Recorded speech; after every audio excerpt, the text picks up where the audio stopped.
Jadi nampak dah tanda-tanda perpecahan yang berlaku, tanda-tanda perpecahan yang berlaku di dalam PN. Kan? Patutnya Hasham Suri lah yang ulas kan apa tindakan lepas ini. Kita nak bincang balik dengan Bersatu. Apa yang Bersatu perlu lakukan, sepatutnya Hasham Suri lah. Sebab dia pengerusi. Tapi Haji Hadi dah bercakap, Hasham Suri duduk diam. Nak kata apa? Kan? Sebab tu sepatutnya itu hari kita cadangkan supaya Haji Hadi lah. Kan? Haji Hadi lah jadi pengerusi PN. Senang, orang tak petikai lah kalau kau nak komen apa pun sebab kau pengerusi PN. Tapi dia tak nak jawatan tu. Dia tak nak, saudara. Sebab bila jadi pengerusi, kau kena banyak buat kerja. Kan? Kena banyak berfikir macam mana nak bawa parti, macam mana nak menghadapi pilihan raya sebagai pengerusi kan. Dia tak nak. Dia tak nak beban dengan kepala otak dia. Sebab dia tak ada otak. Kan? Jadi dia tak nak bebankan. Lebih baik dia cakap isu yang dia tahu saja. Isu dia apa yang dia tahu? Dia mengkapirkan orang, mensekularkan orang, meliberalkan orang. Itu yang dia tahu. Kan? Ini perangai lebih hadi. Kan? Sebab itu bila dia bercakap, Samsuri tak boleh komen apa-apa. Bila dia bercakap, Samsuri tak boleh nak komen apa-apa. Sebab apa? Presiden dah bercakap. Dalam PAS, Samsuri adalah naib presiden. Takkan nak bercanggah dengan presiden. Takkan nak bercanggah dengan presiden. Kan? Terpaksa ikutlah.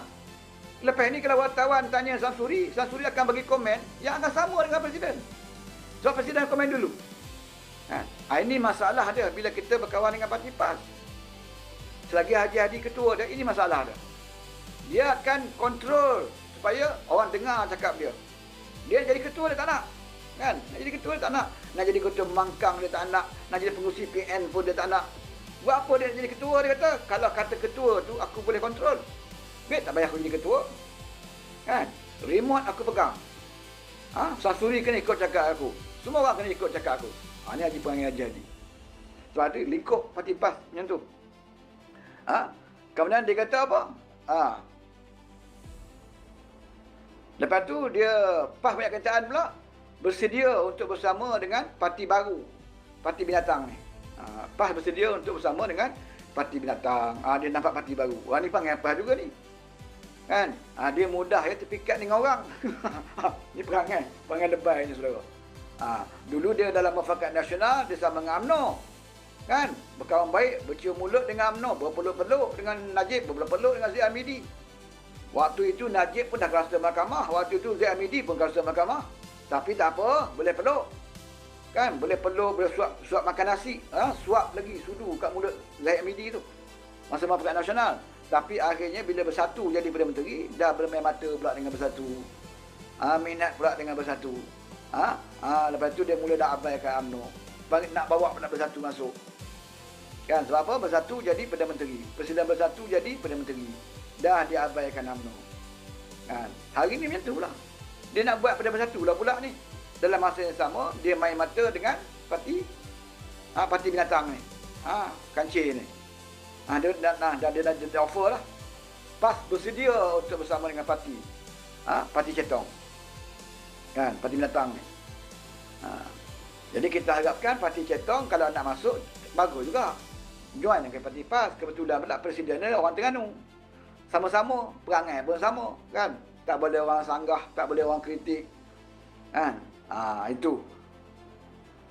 Jadi kalau kita, orang kata, kalau katalah Perkhidmatan Harapan ini akan bergabung dengan PAS, saya tak ada masalah gabung dengan PAS tu. Tapi saya nak beritahu, selagi Hadi ketua dia, saya tak setuju.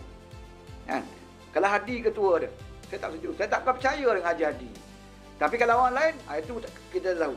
Kan? Pendekatan orang lain kita tahu. Ataupun Samsuri jadi presiden ke, kan, orang lain jadi presiden, kita tahu. Tapi Haji Hadi, saya tak percaya. Mana-mana parti pun sekali, kalau bergabung dengan PAS, Haji Hadi ketua dia, jangan percaya. Banyaklah bukti kita tunjukkan bahawa Haji Hadi ni tak reti nak berkawan dengan orang. Tak reti nak hormat kawan. Kan? Dia ikut kepentingan diri dia sendiri. Dan tak mendengar pandangan-pandangan orang lain. Jadi kita kena hati-hatilah. Tapi kalau Parti Binatang ni nak join dengan Hadi, tak ada masalah. Mudah kerja kita. Kan? Dan saya percaya jenis Perangai Cetong ni, dia bukan nak berkawan dengan orang. Dia tak nak berkawan dengan orang. Sebab dia rasa dia kuat. Dia rasa tak perlu bergantung dengan orang. Kalau dia berkawan dengan orang, jatuhlah power dia. Takkan dia sekarang nak jadi ketua.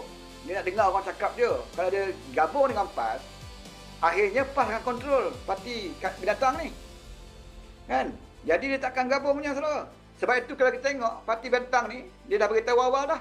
Parti dia tak sama dengan parti lain. Kita tidak ada cawangan, kita tak ada bahagian, tidak ada kawasan. Dia ada kat pusat je. Maknanya, dia tak ada cawangan. Cawangan parti binatang Paya Besar. Ketua cawangan parti binatang di Kuantan. Tak ada. Di Bagaimana tak ada. Dia kata semuanya online sekarang ni. Dia kata. Kan? Nak pilih calon pun kena isi online. Ni parti binatang ni. Kan? Maknanya, ada orang yang keluar parti baru ni. 2-3-4 orang keluar ni kan. Daripada AMK ke wanita. Yang AJK. Mungkin mereka mengharapkan keluar parti boleh jadi ketua kat situ. Contoh macam di Johor. Johor baru ni diumumkan bekas mantan-mantan ketua cabang. Kan? Tak ada siapa pun saya kenal pun. Orang tak popular pun yang keluar baru ni, buat PC baru ni. Kat Johor baru. Tak ada tokoh pun. Seorang pun saya tak kenal. Bukan tokoh yang dalam parti. Tak kenal pun. Mantan-mantan buat PC menubuhkan jawatan kuasa Johor baru. Kan? Mana Johor baru ni ada majlis pimpinan dia. Parti binatang ni. Kan? Tapi bila Rafizi umumkan parti dia tidak akan melantik mana-mana. Mengetuai mana-mana cawangan. Maka nak buat apa yang tak kuasa tu?